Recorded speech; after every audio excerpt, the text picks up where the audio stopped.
A partir de este momento, compartimos la lectura sin comentarios del libro El conflicto de los siglos, escrito por Helena Harmon de White. Capítulo 19. Una profecía significativa.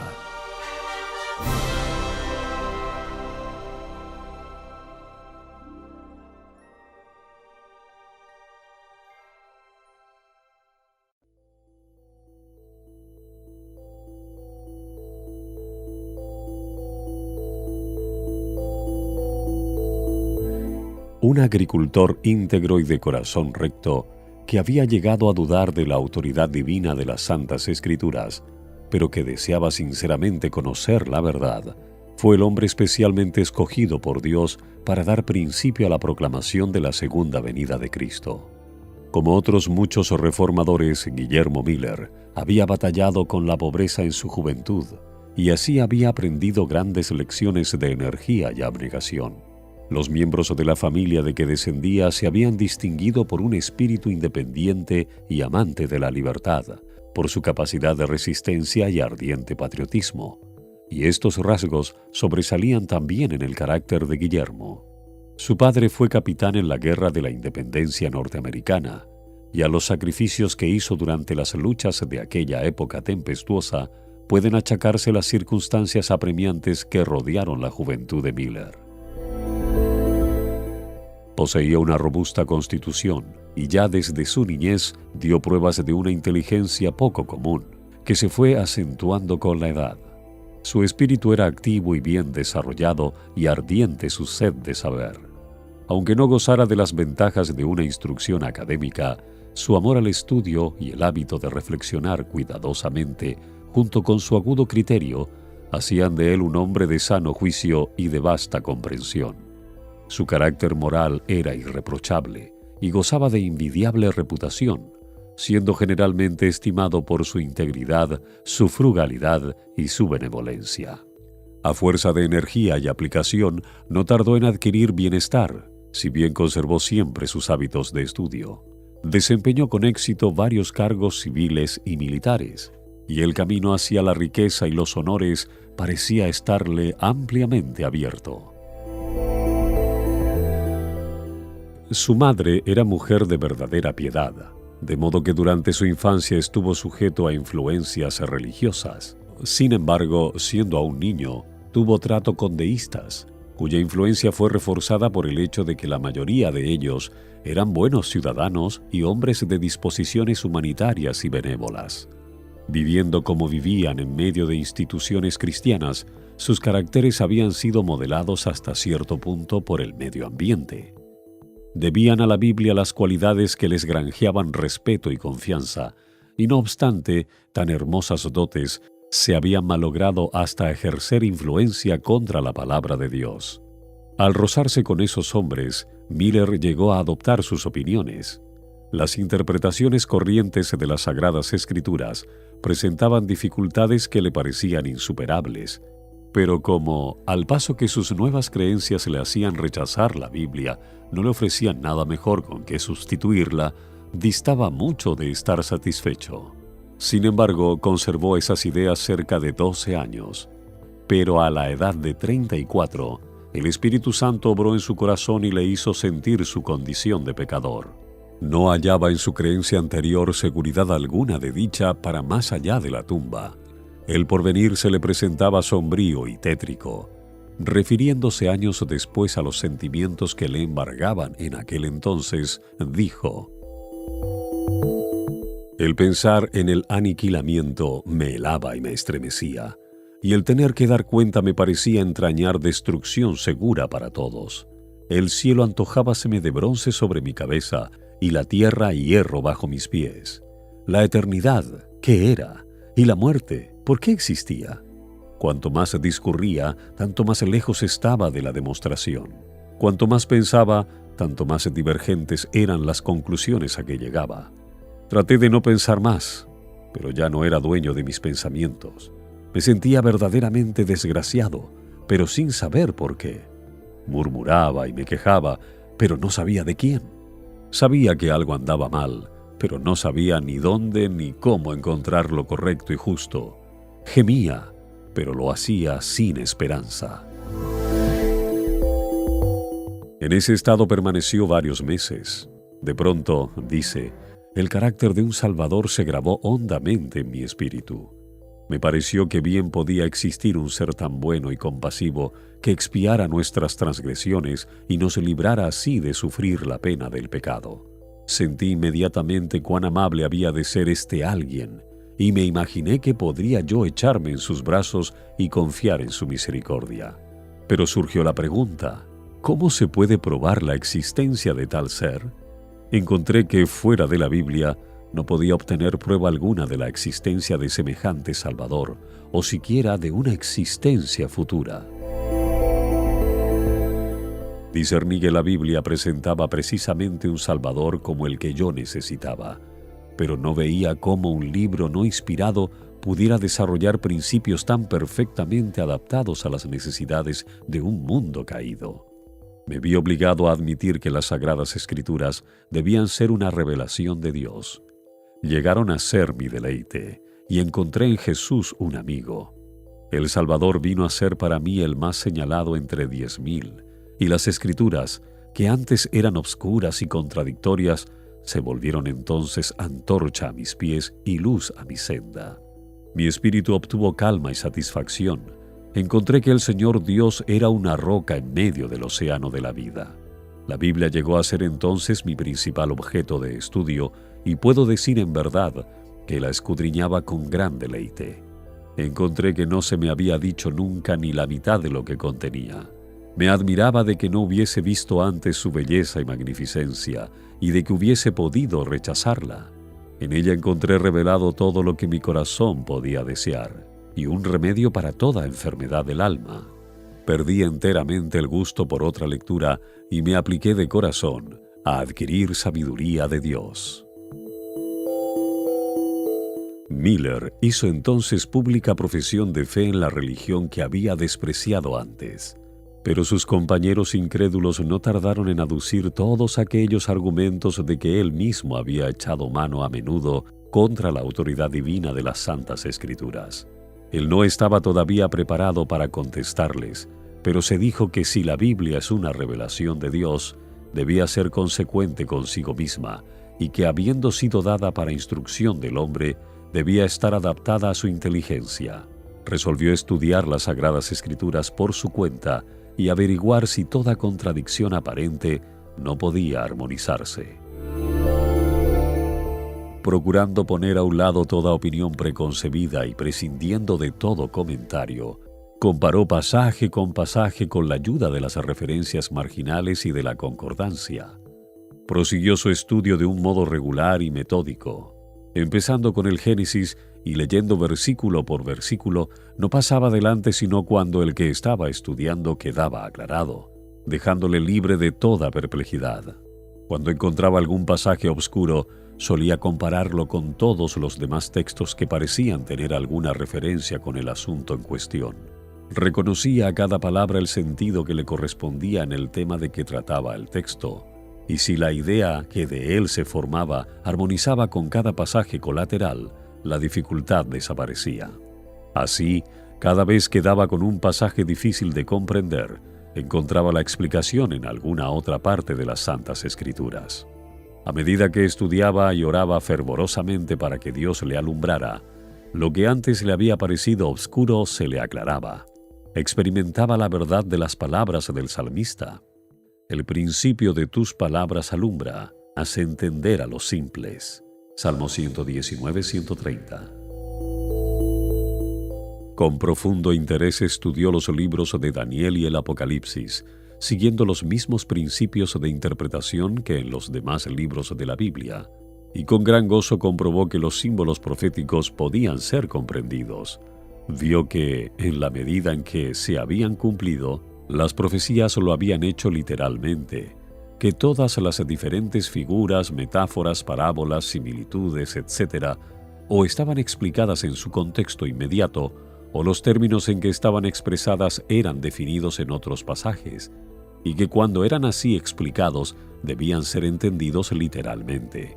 Así me convencí, dice, de que la Biblia es un sistema de verdades reveladas dadas con tanta claridad y sencillez que el que anduviera en el camino trazado por ellas, por insensato que fuere, no tiene por qué extraviarse.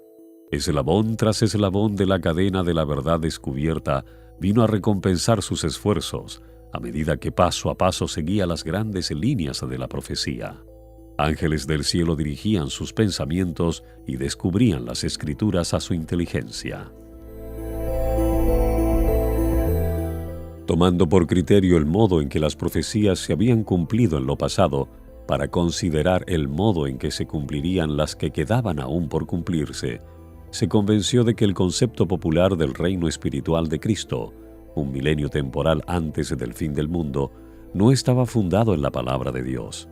Esta doctrina, que indicaba 1000 años de justicia y de paz antes de la venida personal del Señor, difería para un futuro muy lejano los terrores del día de Dios.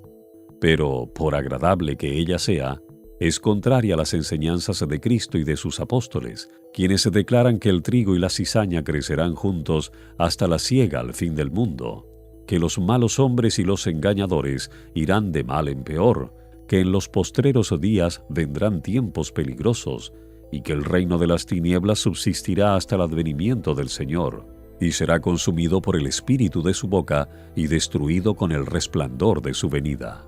Mateo 13:30, 38:41, Segunda de Timoteo 3:13 y 1 y Segunda de Tesalonicenses 2:8. La doctrina de la conversión del mundo y del reino espiritual de Cristo no era sustentada por la Iglesia Apostólica.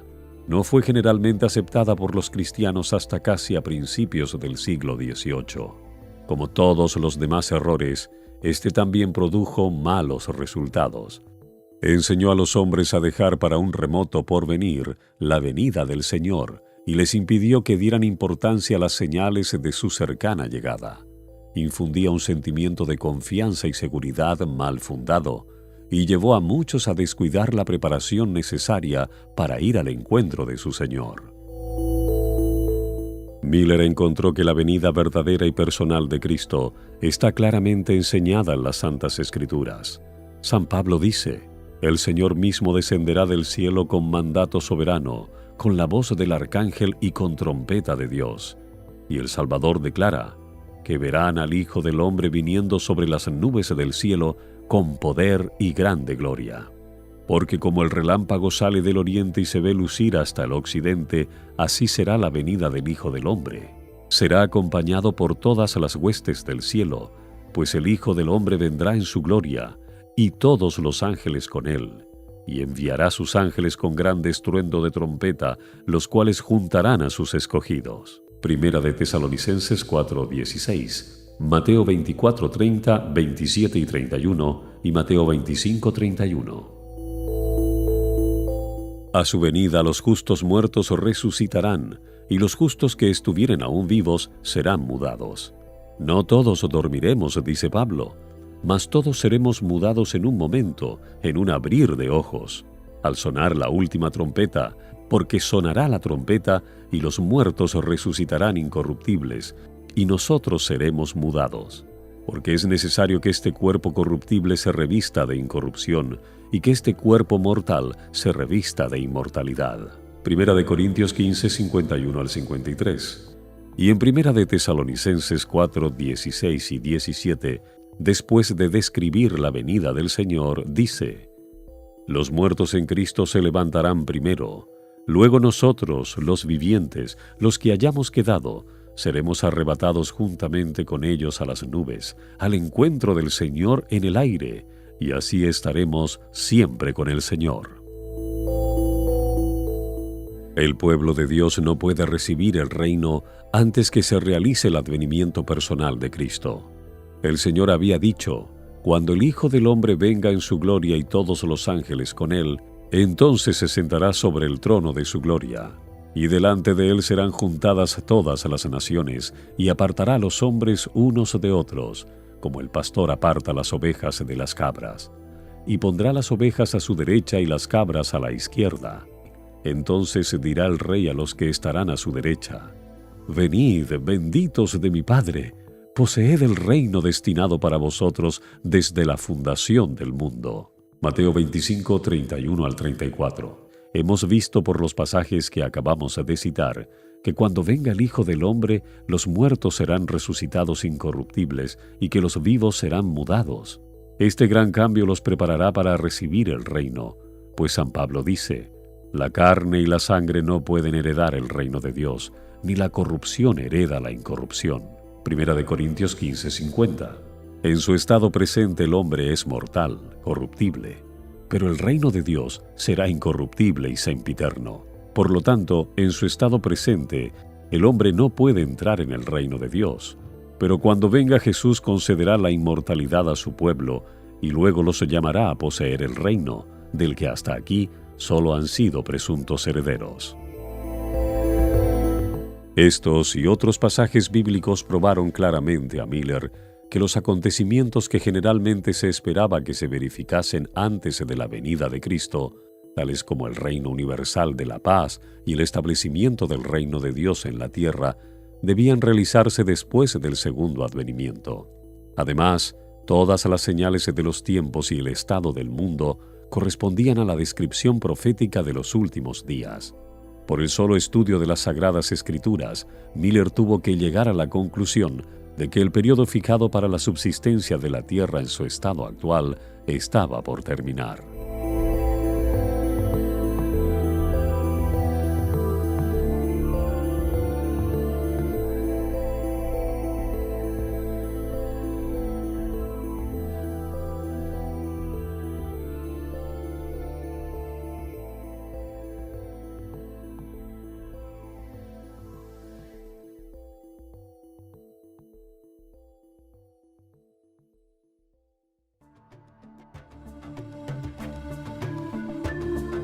Seguimos presentando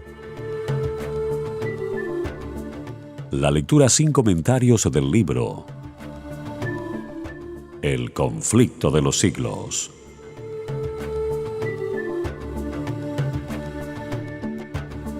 Capítulo 19. Una profecía significativa.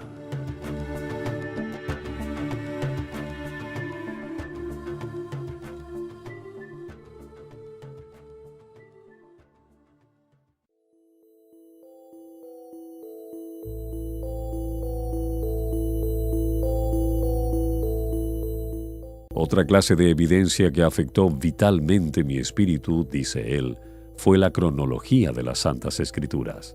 Encontré que los acontecimientos predichos que se habían cumplido en lo pasado se habían desarrollado muchas veces dentro de los límites de un tiempo determinado. Los 120 años hasta el diluvio. Génesis 6:3. Los 7 días que debían precederlo, con el anuncio de 40 días de lluvia. Génesis 7:4.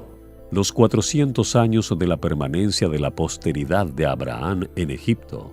Génesis 15:13. Los 3 días de los sueños del copero y del panadero. Génesis 40, 12 al 20. Los 7 años de Faraón. Génesis 41, 28 al 54. Los 40 años en el desierto. Números 14, 34. Los 3 años y medio de hambre.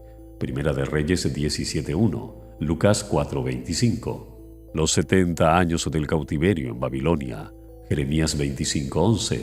Los 7 tiempos de Nabucodonosor. Daniel 4:13 al 16. Y las 7 semanas, 62 semanas, y la 1 semana, que sumaban 70 semanas determinadas sobre los judíos. Daniel 9:24 al 27.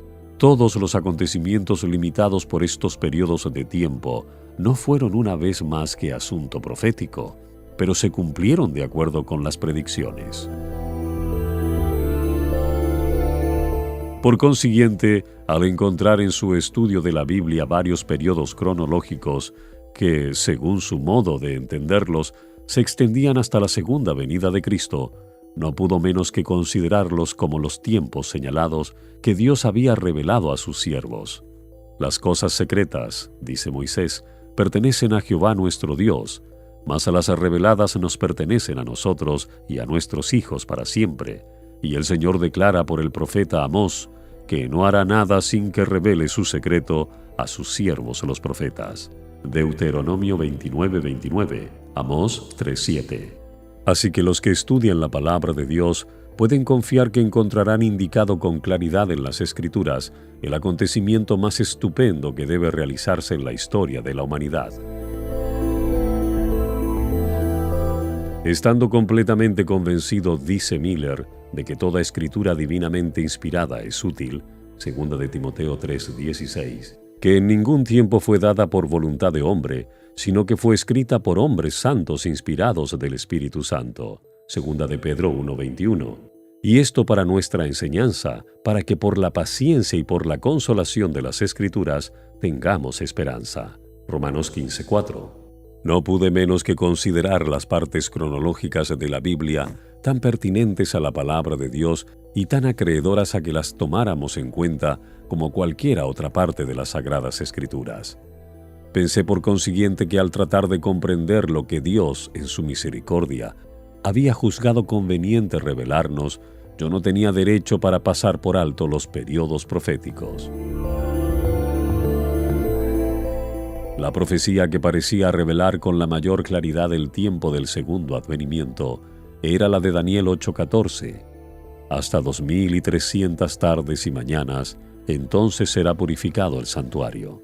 Siguiendo la regla que se había impuesto de dejar que las Sagradas Escrituras se interpretasen a sí mismas, Miller llegó a saber que un día en la profecía simbólica representa un año. Números 14:34, Ezequiel 4:6. Vio que el periodo de los 2300 días proféticos o años literales se extendía mucho más allá del fin de la era judaica y que por consiguiente no podía referirse al santuario de aquella economía. Miller aceptaba la creencia general de que durante la era cristiana la tierra es el santuario y dedujo por consiguiente que la purificación del santuario predicha en Daniel 8:14 representaba la purificación de la tierra con fuego en el segundo advenimiento de Cristo. Llegó pues a la conclusión de que si se podía encontrar el punto de partida de los 2300 días, sería fácil fijar el tiempo del segundo advenimiento.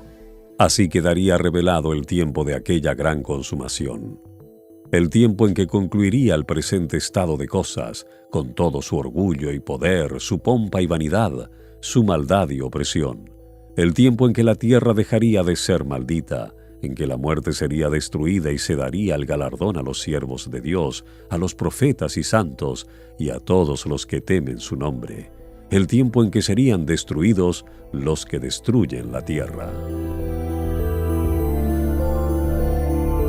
Miller siguió escudriñando las profecías con más empeño y fervor que nunca, dedicando noches y días enteros al estudio de lo que resultaba entonces de tan inmensa importancia y absorbente interés.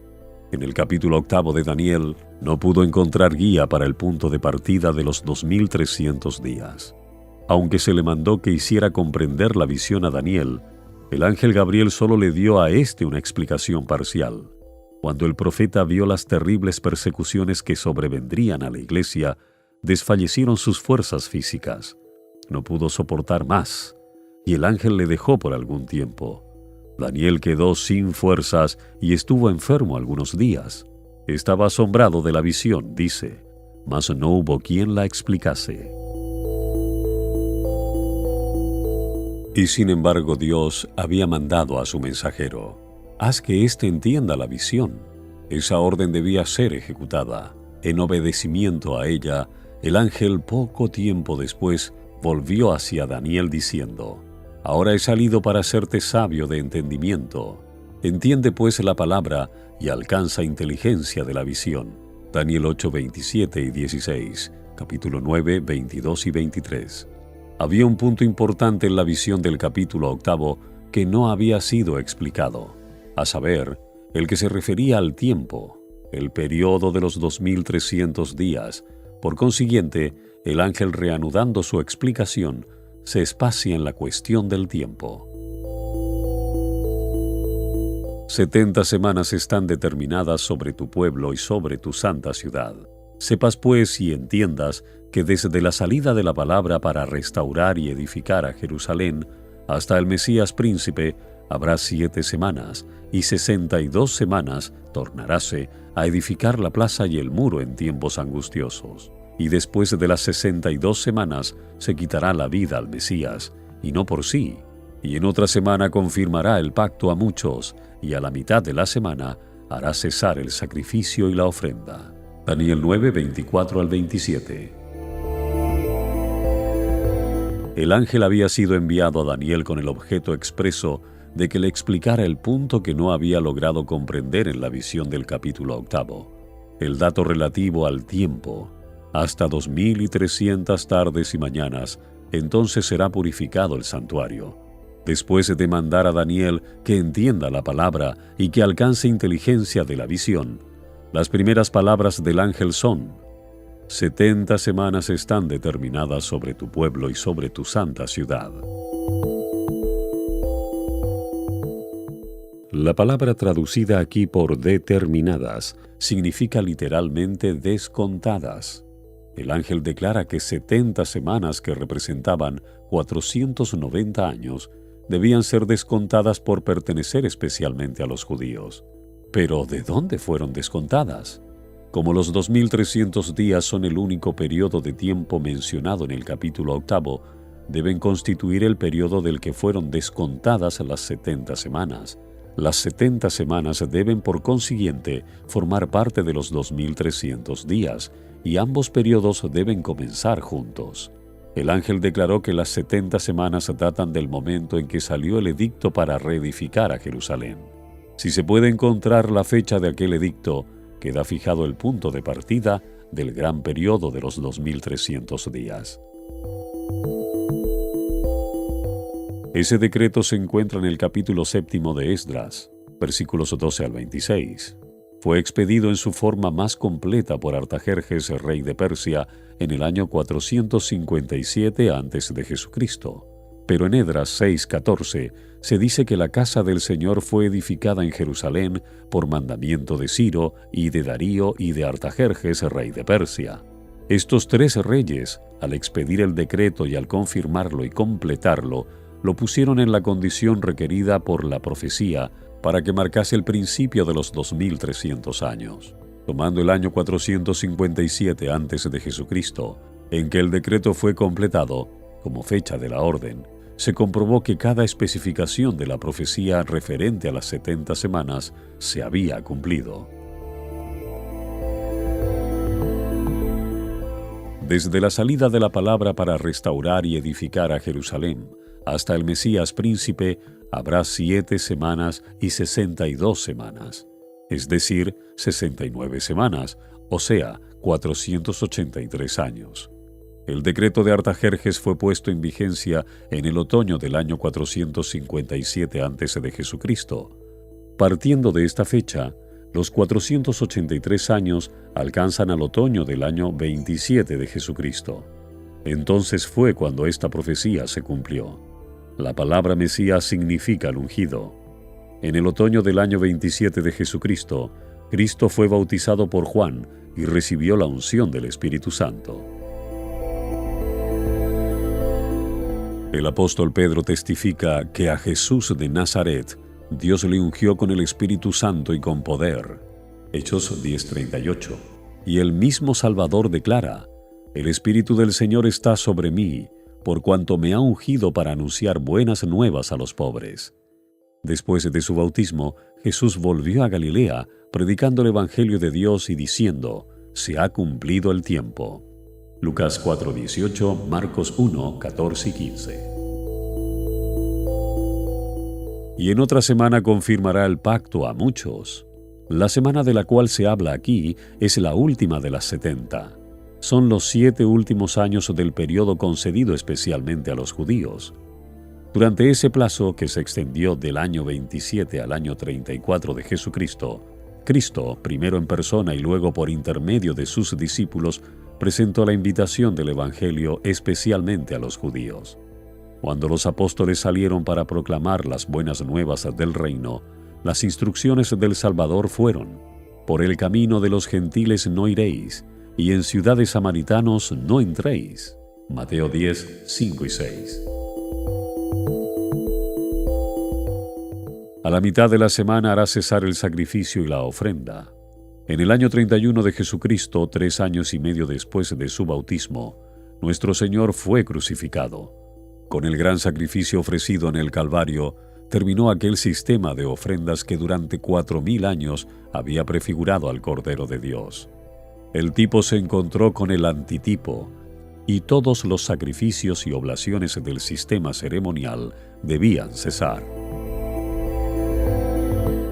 Las 70 semanas o 490 años concedidos a los judíos terminaron, como lo vimos, en el año 34 de Jesucristo. En dicha fecha, por auto del Sanedrín judaico, la nación selló su rechazamiento del Evangelio con el martirio de Esteban y la persecución de los discípulos de Cristo. Entonces el mensaje de salvación, no estando más reservado exclusivamente para el pueblo elegido, fue dado al mundo.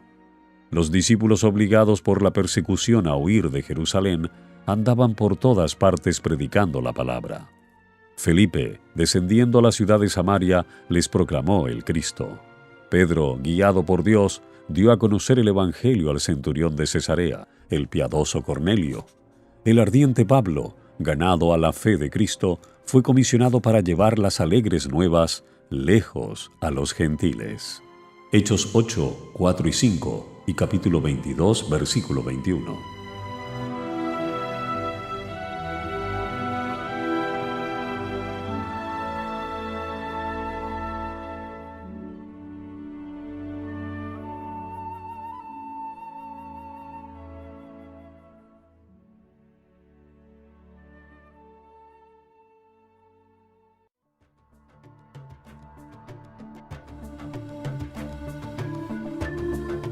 Seguimos presentando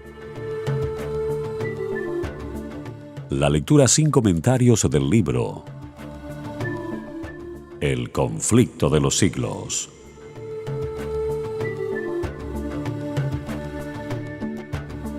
Capítulo 19. Una profecía significativa.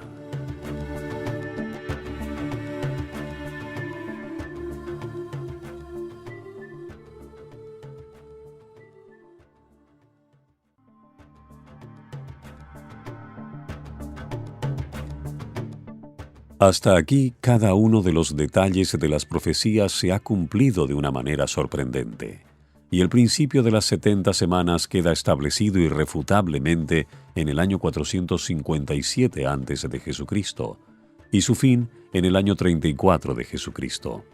Partiendo de esta fecha, no es difícil encontrar el término de los 2300 días. Las 70 semanas, 490 días, descontadas de los 2300 días, quedaban 1810 días. Concluidos los 490 días, quedaban aún por cumplirse los 1810 días. Contando desde el 34 de Jesucristo, los 1810 años alcanzan al año 1844. Por consiguiente, los 2300 días de Daniel 8:14 terminaron en 1844. Al fin de este gran periodo profético, según el testimonio del ángel de Dios, el santuario debía ser purificado. De este modo, la fecha de la purificación del santuario, la cual se creía casi universalmente que se verificaría en el segundo advenimiento de Cristo, quedó definitivamente establecida. Miller y sus colaboradores creyeron primero que los 2300 días terminarían en la primavera de 1844, mientras que la profecía señala el otoño de ese mismo año. La mala inteligencia de este punto fue causa de desengaño y perplejidad para los que habían fijado para la primavera de dicho año el tiempo de la venida del Señor. Pero esto no afectó en lo más mínimo la fuerza de la argumentación que demuestra que los 2300 días terminaron en el año 1844 y que el gran acontecimiento representado por la purificación del santuario debía verificarse entonces. Al empezar a estudiar las Sagradas Escrituras como lo hizo, para probar que son una revelación de Dios, Miller no tenía la menor idea de que llegaría a la conclusión a que había llegado. Apenas podía él mismo creer en los resultados de su investigación. Pero las pruebas de la Santa Escritura eran demasiado evidentes y concluyentes para rechazarlas. Había dedicado 2 años al estudio de la Biblia, cuando en 1818 llegó a tener la solemne convicción de que unos 25 años después aparecería Cristo para redimir a su pueblo. No necesito hablar, dice Miller, del gozo que llenó mi corazón ante tan embelezadora perspectiva, ni de los ardientes anhelos de mi alma para participar del júbilo de los redimidos. La Biblia fue para mí entonces un libro nuevo. Era esto en verdad una fiesta de la razón. Todo lo que para mí había sido sombrío, místico u obscuro en sus enseñanzas había desaparecido de mi mente ante la clara luz que brotaba de sus sagradas páginas. Y ¡oh, cuán brillante y gloriosa parecía la verdad! Todas las contradicciones y disonancias que había encontrado antes en la palabra desaparecieron. Y si bien quedaban muchas partes que no comprendía del todo, era tanta la luz que de las Escrituras manaba para alumbrar mi inteligencia obscurecida, que al estudiarla sentía un deleite que nunca antes me hubiera figurado que podría sacar de sus enseñanzas. Solemnemente, convencido de que las Santas Escrituras anunciaban el cumplimiento de tan importantes acontecimientos en tan corto espacio de tiempo, surgió con fuerza en mi alma la cuestión de saber cuál era mi deber para con el mundo, en vista de la evidencia que había conmovido mi propio espíritu. No pudo menos que sentir que era deber suyo impartir a otros la luz que había recibido. Esperaba encontrar oposición de parte de los impíos, pero estaba seguro de que todos los cristianos se alegrarían en la esperanza de ir al encuentro del Salvador a quien profesaban amar. Lo único que temía era que en su gran júbilo por la perspectiva de la gloriosa liberación que debía cumplirse tan pronto, muchos recibiesen la doctrina sin examinar detenidamente las Santas Escrituras para ver si era la verdad. De aquí que vacilara en presentarla, por temor de estar errado y de hacer descarriar a otros. Esto le indujo a revisar las pruebas que apoyaban las conclusiones a que había llegado, y a considerar cuidadosamente cualquiera dificultad que se presentase a su espíritu. Encontró que las objeciones se desvanecían ante la luz de la palabra de Dios como la neblina ante los rayos del sol. Los 5 años que dedicó a esos estudios le dejaron enteramente convencido de que su manera de ver era correcta. El deber de hacer conocer a otros lo que él creía estar tan claramente enseñado en las Sagradas Escrituras se le impuso entonces con nueva fuerza. Cuando estaba ocupado en mi trabajo, explicó, sonaba continuamente en mis oídos el mandato: «Anda y haz saber al mundo el peligro que corre». Recordaba constantemente este pasaje, diciendo yo al impío: «Impío, de cierto morirás, si tú no hablares para que se guarde el impío de su camino. El impío morirá por su pecado, mas su sangre yo la demandaré de tu mano. Y si tú avisares al impío de su camino para que de él se aparte, y él no se apartare de su camino, por su pecado morirá él, y tú libraste tu vida». Ezequiel 33, 8 y 9. Me parecía que si los impíos podían ser amonestados eficazmente, multitudes de ellos se arrepentirían, y que si no eran amonestados, su sangre podía ser demandada de mi mano. Empezó a presentar sus ideas en círculo privado siempre que se le ofrecía la oportunidad, rogando a Dios que algún ministro sintiese la fuerza de ellas y se dedicase a proclamarlas. Pero no podía librarse de la convicción de que tenía un deber personal que cumplir dando el aviso. De continuo se presentaban a su espíritu las siguientes palabras: «Anda y anúncialo al mundo, su sangre demandaré de tu mano». Esperó 9 años y la carga continuaba pesando sobre su alma, hasta que en 1831 expuso por primera vez en público las razones de la fe que tenía. Así como Eliseo fue llamado cuando seguía a sus bueyes en el campo, para recibir el manto de la consagración al ministerio profético, así también Guillermo Miller fue llamado a dejar su arado y revelar al pueblo los misterios del reino de Dios.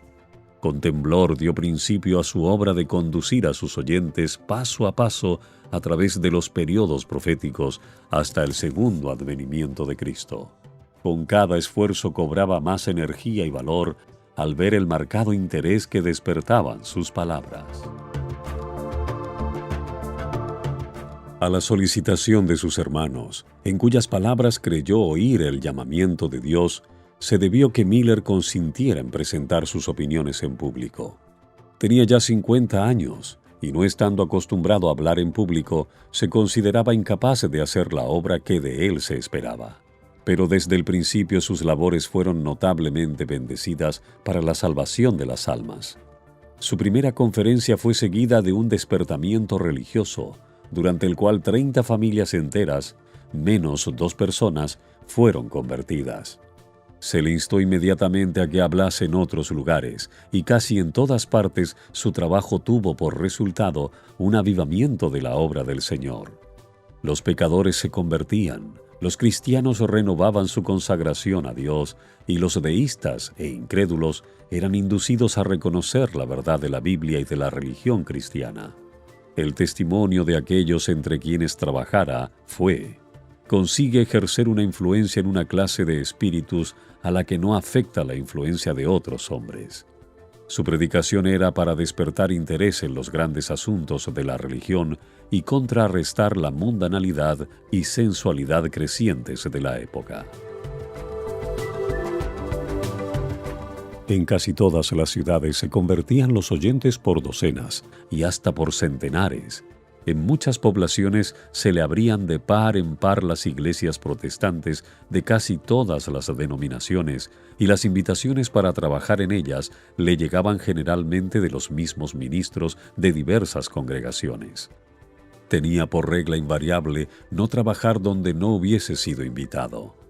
Sin embargo, pronto vio que no le era posible atender siquiera la mitad de los llamamientos que se le dirigían.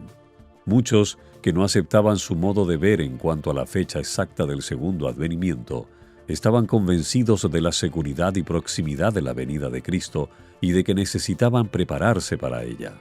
En algunas de las grandes ciudades, sus labores hicieron extraordinaria impresión. Hubo taberneros que abandonaron su tráfico y convirtieron sus establecimientos en salas de culto. Los garitos eran abandonados. Incrédulos, deístas, universalistas y hasta libertinos de los más perdidos, algunos de los cuales no habían entrado en ningún lugar de culto desde hacía años, se convertían.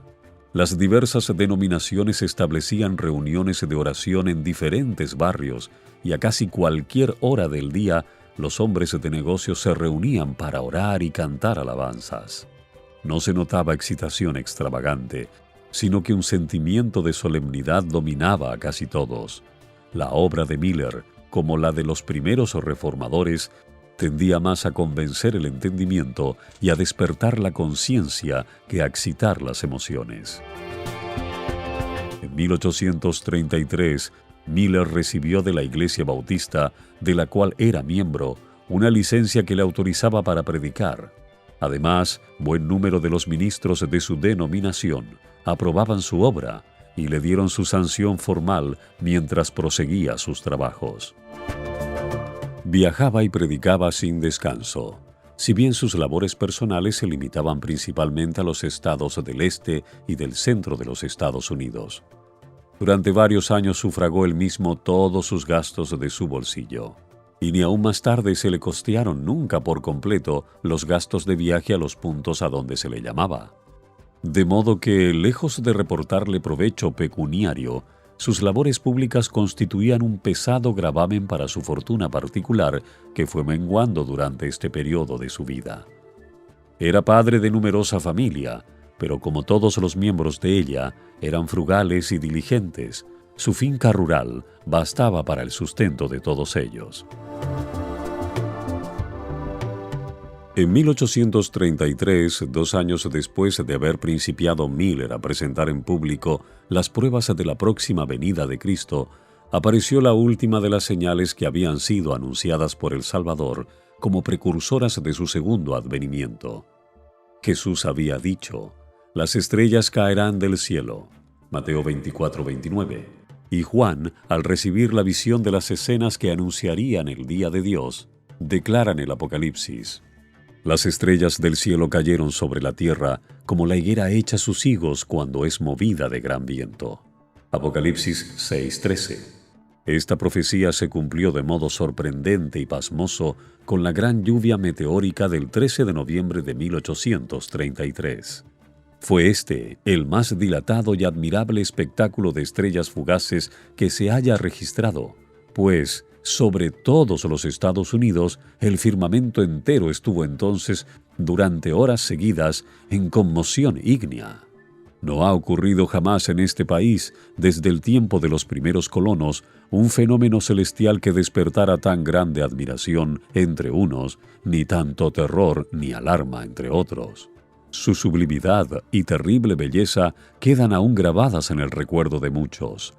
Jamás cayó lluvia más tupida que esa en que cayeron los meteoros hacia la tierra. Al este, al oeste, al norte y al sur era lo mismo. En una palabra, todo el cielo parecía en conmoción. El espectáculo, tal como está escrito en el diario del profesor Silliman, fue visto por toda la América del Norte, desde las 2 de la madrugada hasta la plena claridad del día, en un firmamento perfectamente sereno y sin nubes. Todo el cielo estuvo constantemente surcado por una lluvia incesante de cuerpos que brillaban de modo deslumbrador. En verdad, ninguna lengua podría describir el esplendor de tan hermoso espectáculo. Nadie que no haya presenciado puede formarse exacta idea de su esplendor. Parecía que todas las estrellas del cielo se hubiesen reunido en un punto cerca del cenit, y que fuesen lanzadas de allí con la velocidad del rayo en todas las direcciones del horizonte, y sin embargo no se agotaban. Con toda rapidez seguíanse por miles, unas tras otras, como si hubiesen sido creadas para el caso. Es imposible contemplar una imagen más exacta de la higuera que deja caer sus higos cuando es sacudida por un gran viento. En el Journal of Commerce de Nueva York del 14 de noviembre se publicó un largo artículo referente a este maravilloso fenómeno, y en él se leía la siguiente declaración: «Supongo que ningún filósofo ni erudito ha referido o registrado jamás un suceso como el de ayer por la mañana. Hace 1800 años un profeta lo predijo con toda exactitud. Si entendemos que las estrellas que cayeron eran estrellas errantes o fugaces, es el único sentido verdadero y literal». Así se realizó la última de las señales de su venida, acerca de las cuales Jesús había dicho a sus discípulos: «Cuando viereis todas estas cosas, sabed que está cercano a las puertas». Mateo 24:33. Después de estas señales, Juan vio que el gran acontecimiento que debía seguir consistía en que el cielo desaparecería como un libro cuando es arrollado. Mientras que la tierra era sacudida, las montañas y las islas eran movidas de sus lugares y los impíos, aterrorizados, trataban de esconderse de la presencia del Hijo del Hombre. Apocalipsis 6, 12 al 17. Muchos de los que presenciaron la caída de las estrellas la consideraron como un anuncio del juicio venidero, como un signo precursor espantoso, un presagio misericordioso de aquel grande y terrible día. Así fue dirigida la atención del pueblo hacia el cumplimiento de la profecía, y muchos fueron inducidos a hacer caso del aviso del segundo advenimiento.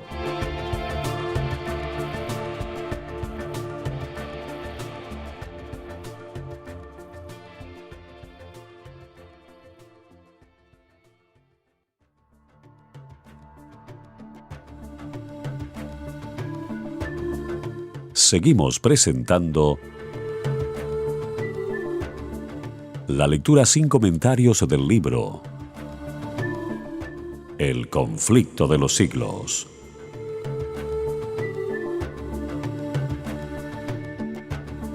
Capítulo 19. Una profecía significativa.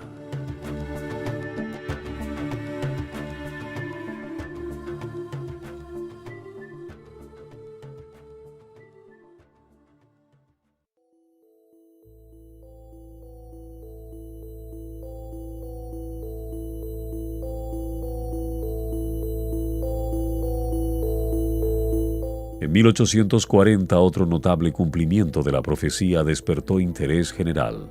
2 años antes, Josías Litz, uno de los principales ministros que predicaban el segundo advenimiento, publicó una explicación del capítulo 9 del Apocalipsis que predecía la caída del Imperio Otomano.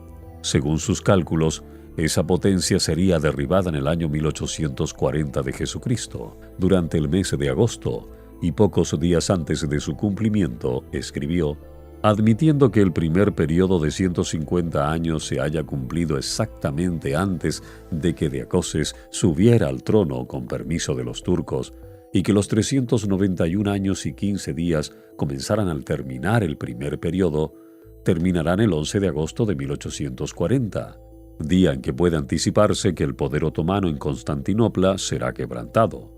Y esto es lo que creo que va a confirmarse. En la fecha misma que había sido especificada, Turquía aceptó, por medio de sus embajadores, la protección de las potencias aliadas de Europa y se puso así bajo la tutela de las naciones cristianas. El acontecimiento cumplió exactamente la predicción. Cuando esto se llegó a saber, multitudes se convencieron de que los principios de interpretación profética adoptados por Miller y sus compañeros eran correctos, por lo que recibió un impulso maravilloso el movimiento adventista. Hombres de saber y de posición social se adhirieron a Miller para divulgar sus ideas, y de 1840 a 1844 la obra se extendió rápidamente. Guillermo Miller poseía grandes dotes intelectuales, disciplinadas por la reflexión y el estudio, y a ellas añadió la sabiduría del cielo al ponerse en relación con la fuente de la sabiduría. Era hombre de verdadero valer, que no podía menos que imponer respeto y granjearse el aprecio donde quiera que supiera estimarse la integridad, el carácter y el valor moral. Uniendo verdadera bondad de corazón a la humildad cristiana y al dominio de sí mismo, era atento y afable para con todos, y siempre listo para escuchar las opiniones de los demás y pesar sus argumentos. Sin apasionamiento ni agitación, examinaba todas las teorías y doctrinas a la luz de la palabra de Dios, y su sano juicio y profundo conocimiento de las Santas Escrituras le permitían descubrir y refutar el error. Sin embargo, no prosiguió su obra sin encontrar violenta oposición. Como le sucediera a los primeros reformadores, las verdades que proclamaba no fueron recibidas favorablemente por los maestros o religiosos del pueblo. Como estos no podían sostener sus posiciones apoyándose en las Santas Escrituras, se vieron obligados a recurrir a los dichos y doctrinas de los hombres, a las tradiciones de los padres. Pero la palabra de Dios era el único testimonio que aceptaban los predicadores de la verdad del segundo advenimiento. La Biblia y la Biblia sola era su consigna. La falta de argumentos bíblicos de parte de sus adversarios era suplida por el ridículo y la burla. Tiempo, medios y talentos fueron empleados en difamar a aquellos cuyo único crimen consistía en esperar con gozo el regreso de su Señor, y en esforzarse por vivir santamente y en exhortar a los demás a que se preparasen para su aparición. Serios fueron los esfuerzos que se hicieron para apartar la mente del pueblo del asunto del segundo advenimiento. Se hizo aparecer como pecado, como algo de que los hombres debían avergonzarse, el estudio de las profecías referentes a la venida de Cristo y al fin del mundo. Así los ministros populares socavaron la fe en la palabra de Dios.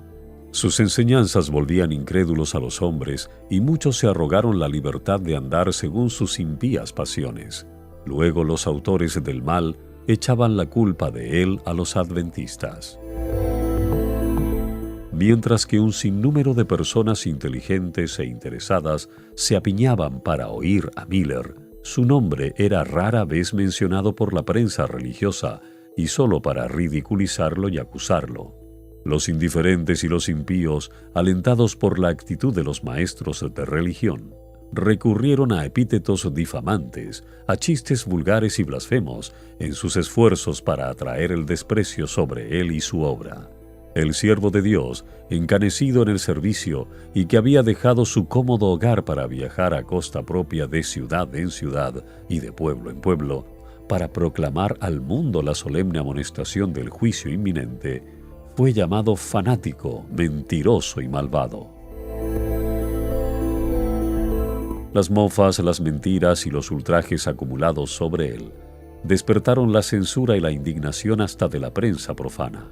La gente del mundo declaró que tratar un tema de tan imponente majestad e importantes consecuencias con ligereza y lenguaje vulgar no equivalía solo a divertirse a costa de los sentimientos de sus propagadores y defensores, sino a reírse del día del juicio, a mofarse del mismo Dios y a hacer burla de su tribunal.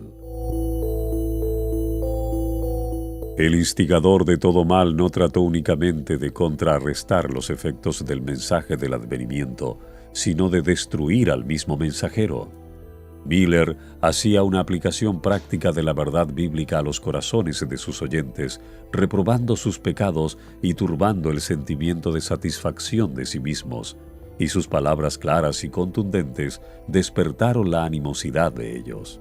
La oposición manifestada por los miembros de las iglesias contra su mensaje alentaba a las clases bajas a ir aún más allá, y hubo enemigos que conspiraron para quitarle la vida a su salida del local de reunión. Pero hubo ángeles guardianes entre la multitud, y uno de ellos, bajo la forma de un hombre, tomó el brazo del siervo del Señor y lo puso a salvo del populacho furioso.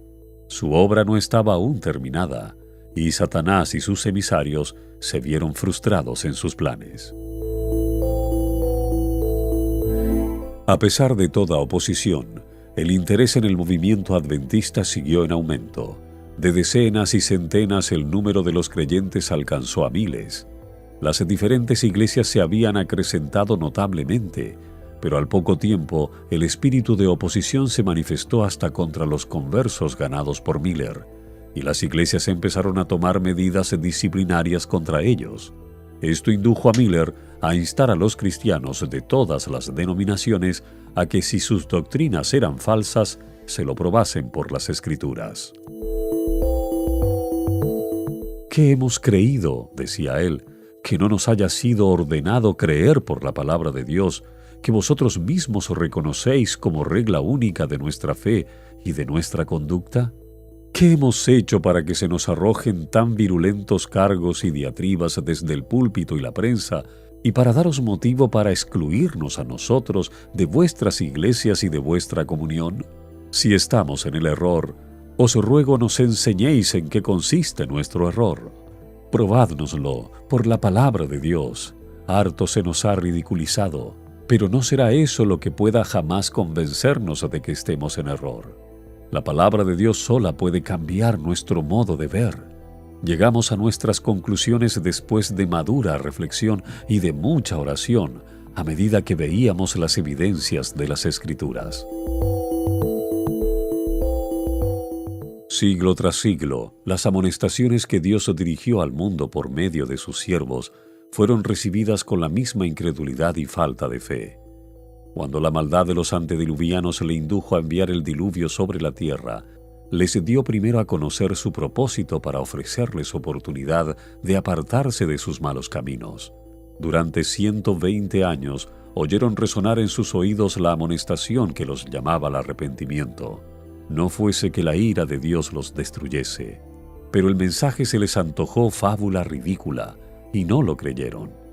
Envalentonándose en su maldad, se mofaron del mensajero de Dios, se rieron de sus amenazas y hasta le acusaron de presunción. ¿Cómo se atrevía él solo a levantarse contra todos los grandes de la tierra? Si el mensaje de Noé era verdadero, ¿por qué no lo reconocía por tal el mundo entero? ¿Y por qué no le daba crédito? Era la afirmación de un hombre contra la sabiduría de millares. No quisieron dar fe a la amonestación ni buscar protección en el arca. Los burladores llamaban la atención a las cosas de la naturaleza, a la sucesión invariable de las estaciones, al cielo azul que nunca había derramado lluvia, a los verdes campos refrescados por el suave rocío de la noche, y exclamaban: ¿No habla acaso en parábolas? Con desprecio declaraban que el predicador de la justicia era fanático rematado, y siguieron corriendo tras los placeres y andando en sus malos caminos con más empeño que nunca antes. Pero su incredulidad no impidió la realización del acontecimiento predicho. Dios soportó mucho tiempo su maldad, dándoles amplia oportunidad para arrepentirse, pero a su debido tiempo sus juicios cayeron sobre los que habían rechazado su misericordia. Cristo declara que habrá una incredulidad análoga respecto a su segunda venida. Así como en tiempo de Noé los hombres no entendieron hasta que vino el diluvio y los llevó a todos, así según las palabras de nuestro Salvador será la venida del Hijo del Hombre. Mateo 24:39. Cuando los que profesan ser el pueblo de Dios se unan con el mundo, viviendo como Él vive y compartiendo sus placeres prohibidos, cuando el lujo del mundo se vuelva el lujo de la iglesia, cuando las campanas se repiquen a bodas y todos cuenten en perspectiva con muchos años de prosperidad mundana, entonces, tan repentinamente como el relámpago cruza el cielo, se desvanecerán sus visiones brillantes y sus falaces esperanzas. Así como Dios envió a su siervo para dar al mundo aviso del diluvio que se acercaba, también envió mensajeros escogidos para anunciar la venida del juicio final. Y así como los contemporáneos de Noé se burlaron con desprecio de las predicciones del predicador de la justicia, también en los días de Miller, muchos, hasta de los que profesaban ser del pueblo de Dios, se burlaron de las palabras del aviso. ¿Y por qué la doctrina y predicación de la segunda venida de Cristo fueron tan mal recibidas por las iglesias? Si bien el advenimiento del Señor significa desgracia y desolación para los impíos, para los justos es motivo de dicha y esperanza. Esta gran verdad había sido consuelo de los fieles siervos de Dios a través de los siglos. ¿Por qué hubo de convertirse, como su autor, en piedra de tropiezo y piedra de caída para los que profesaban ser su pueblo? Fue nuestro Señor mismo quien prometió a sus discípulos: si yo fuere y os preparare el lugar, vendré otra vez y os recibiré conmigo. Juan 14:3. El compasivo Salvador fue quien, previendo el abandono y dolor de sus discípulos, encargó a los ángeles que los consolaran con la seguridad de que volvería en persona, como había subido al cielo. Mientras los discípulos estaban mirando con ansia al cielo para percibir la última vislumbre de aquel a quien amaban, fue atraída su atención por las palabras: «Varones Galileos, ¿por qué os quedáis mirando así al cielo? Este mismo Jesús que ha sido tomado de vosotros al cielo, así vendrá del mismo modo que le habéis visto ir al cielo». Hechos 1:11. El mensaje de los ángeles reavivó la esperanza de los discípulos. Volvieron a Jerusalén con gran gozo y estaban siempre en el templo, alabando y bendiciendo a Dios. Lucas 24, 52 y 53. No se alegraban de que Jesús se hubiese separado de ellos, ni de que hubiesen sido dejados para luchar con las pruebas y tentaciones del mundo, sino porque los ángeles les habían asegurado que Él volvería. La proclamación de la venida de Cristo debería ser ahora lo que fue la hecha por los ángeles a los pastores de Belén, es decir, buenas nuevas de gran gozo.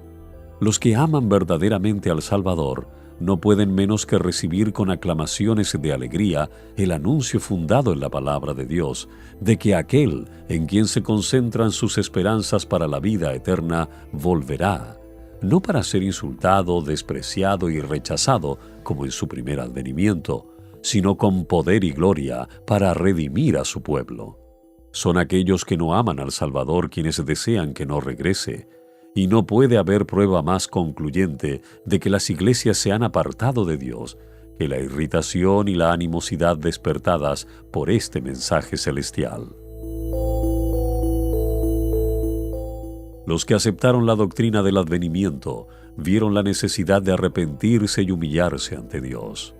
Muchos habían estado vacilando mucho tiempo entre Cristo y el mundo. Entonces comprendieron que era tiempo de decidirse. Las cosas eternas asumieron para ellos extraordinaria realidad. Acercóseles el cielo y se sintieron culpables ante Dios. Nueva vida espiritual se despertó en los creyentes. El mensaje les hizo sentir que el tiempo era corto, que debían hacer pronto cuanto habían de hacer por sus semejantes. La tierra retrocedía, la eternidad parecía abrirse ante ellos y el alma, con todo lo que pertenece a su dicha o infortunio inmortal, eclipsaba, por así decirlo, todo objeto temporal. El Espíritu de Dios descansaba sobre ellos y daba fuerza a los llamamientos ardientes que dirigían tanto a sus hermanos como a los pecadores, a fin de que se preparasen para el día de Dios. El testimonio mudo de su conducta diaria equivalía a una censura constante para los miembros formalistas y no santificados de las iglesias. Estos no querían que se les molestara en su búsqueda de placeres, ni en su culto a Mamón, ni en su ambición de honores mundanos. De ahí la enemistad y oposición despertadas contra la fe adventista y los que la proclamaban. Como los argumentos basados en los periodos proféticos resultaban irrefutables, los adversarios trataron de prevenir la investigación de este asunto, enseñando que las profecías estaban selladas. De este modo los protestantes seguían las huellas de los romanistas. Mientras que la Iglesia papal le niega la Biblia al pueblo, las iglesias protestantes aseguraban que parte importante de la palabra sagrada, o sea, la que pone a la vista verdades de especial aplicación para nuestro tiempo, no podía ser entendida. Los ministros y el pueblo declararon que las profecías de Daniel y del Apocalipsis eran misterios incomprensibles. Pero Cristo había llamado la atención de sus discípulos a las palabras del profeta Daniel relativas a los acontecimientos que debían desarrollarse en tiempo de ellos, y les había dicho: el que lee, entienda. Y la aseveración de que el Apocalipsis es un misterio que no se puede comprender es rebatida por el título mismo del libro: Revelación de Jesucristo, que Dios le dio para manifestar a sus siervos las cosas que deben suceder pronto. Bienaventurado el que lee y los que oyen las palabras de esta profecía y guardan las cosas en ella escritas, porque el tiempo está cerca. Apocalipsis 1, 1 al 3. El profeta dice: bienaventurado el que lee.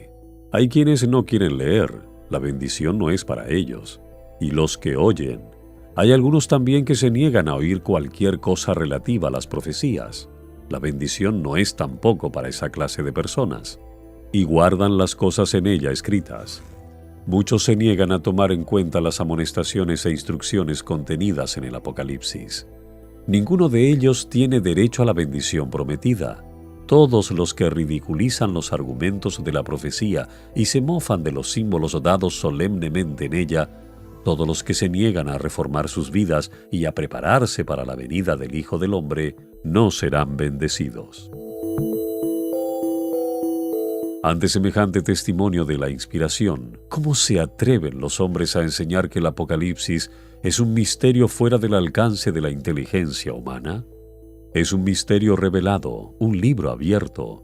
El estudio del Apocalipsis nos lleva a las profecías de Daniel, y ambos libros contienen enseñanzas de suma importancia dadas por Dios a los hombres acerca de los acontecimientos que han de desarrollarse al fin de la historia de este mundo. A San Juan le fueron descubiertos cuadros de la experiencia de la Iglesia que resultaban de interés profundo y conmovedor.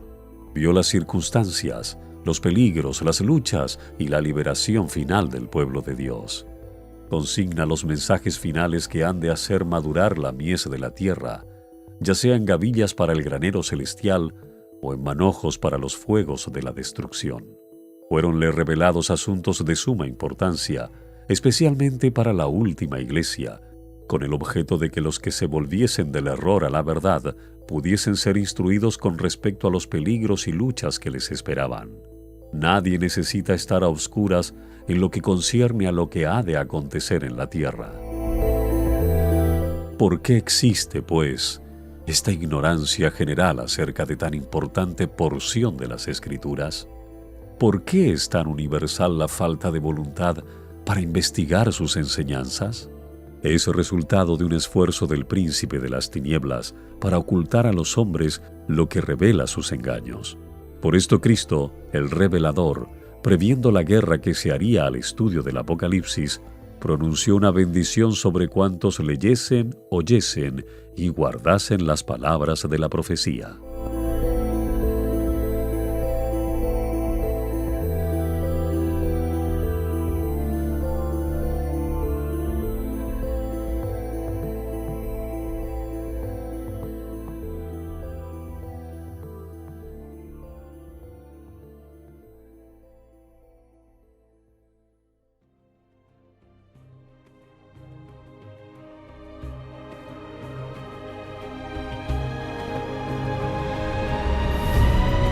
Hemos presentado la lectura sin comentarios del libro El conflicto de los siglos, escrito por Helena Harmon de White.